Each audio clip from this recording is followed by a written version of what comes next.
বক্তব্য নয়। সালামা ইবনে সাঈদ রাহিমাহুল্লাহ তিনি বলছেন, মানুষকে গুনাহের দারুণ যে তিরস্কৃত করা হয়, গুনাহের কারণে মানুষকে যে পরিমাণ তিরস্কৃত করা হয়, এই ব্যক্তি তুই সালাত আদায় করিস না, এই ব্যক্তি তুই সিয়াম পালন করিস না, তুই মুসলমান বলে দাবি করিস, ইত্যাদি ইত্যাদি বলে তাকে যে গুনাহগার, যার মধ্যে তিরস্কৃত করা হচ্ছে, তুই মুসলমান অত সালাত আদায় করিস না কেন? আমরা এভাবে বলি না, তুই মুসলমান তুই সিয়াম পালন করিস না কেন? আমার এই সমাজে কোনো ব্যক্তি সিয়াম পালন না করে সে থাকতেই পারবে না। এই যে তাকে তিরস্কৃত করলাম, তাকে আমি অপমানিত করলাম, তাকে বললাম যে তোমাকে সিয়াম পালন করতে হবে, তুমি গুনাহ কেন করছো? এই ছোট বাচ্চা কেন বিড়ি খাচ্ছে রে, এই তো বাপকে বলে দেবো এটা অপরাধ ইত্যাদি বলে তিনি বলছেন।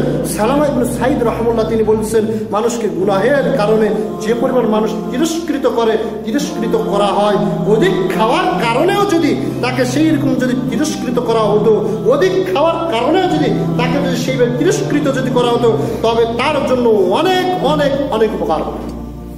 সেই উপকার এক দুনিয়াতেও হতে পারে, আখিরাতেও হতে পারে।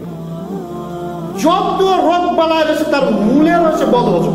যত রোগ বালাই রয়েছে, পেটের যত অসুখ বিসুখ রয়েছে তার মূলে রয়েছে বদহজম, খাবারের ত্রুটির কারণে। তাই তিনি বলছেন তার উপকার হতো, ওই ব্যক্তির উপকার হতো যে তাকে সেই পরিমাণ যদি তিরস্কৃত করা হলো। সুতরাং দিনী ভাই, দিনী মুসল্লি, এগুলো হাদিস থেকে আপনাকে কি শিক্ষা দিতেছে একটু মনোযোগ শোনার চেষ্টা করবেন, সেখান থেকে শিক্ষা গ্রহণ করার চেষ্টা করবেন। এই ধন সম্পদ এটা হচ্ছে আল্লাহর পক্ষ থেকে একটা নিয়ামত। এই যে হালাল হালাল সুন্দর খাবার দিতেছেন, এটা আল্লাহর পক্ষ থেকে একটা নিয়ামত।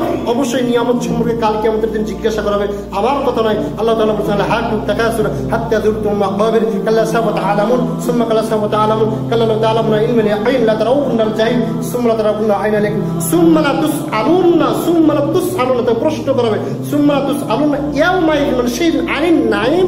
দুনিয়াতে তাকে যে নিয়ামত দিয়েছিল, দুনিয়াতে ধন সম্পদ দিয়ে তাকে একটা নিয়ামত দিয়েছিল, কাল কিয়ামতের দিন তাকে ধন সম্পদের ব্যাপারে তাকে জিজ্ঞাসা করা হবে। দুনিয়াতে তাকে ভালো ভালো খাবার দিয়েছিল, খাবার দেওয়ার পর তিনি আল্লাহর শুকরিয়া স্বরূপ সে খাবার খেয়েছে কিনা, এই সম্পর্কে কাল কিয়ামতের দিন তাকে জিজ্ঞাসা করা হবে। যার কারণে আল্লাহ রাব্বুল আলামিন বলতেছেন, কুলু, তোমরা পানাহার করো, কি হালালান তাইয়িবান, পবিত্র বস্তু তোমরা পানাহার করো, ওয়াশকুরু লিল্লাহ, এবং আল্লাহর শুকরিয়া আদায়।